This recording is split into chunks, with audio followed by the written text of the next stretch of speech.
ของจริงนี่คนนี้ลงมาเลย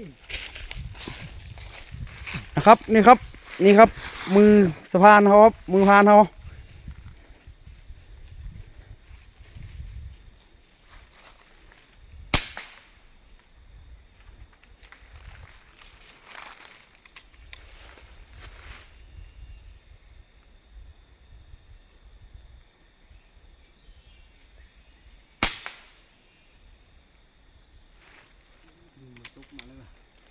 เล็บมันเกาะตัวเสียว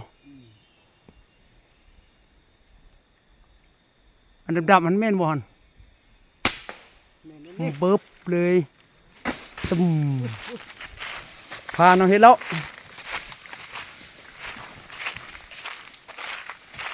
เห็นเมื่อกี้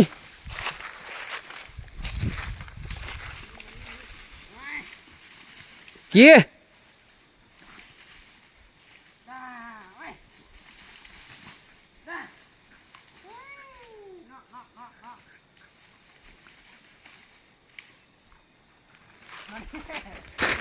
นี่นะครับจับก่อนจับก่อน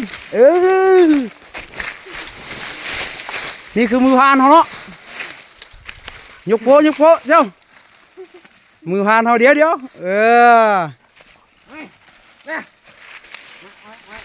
ได้กระป๋อมน้อย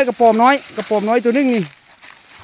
อันนี้คือมือกองเนาะตายป่ะเจ้าตายแล้วเขาจับมันได้บ่นี่ได้เบิ้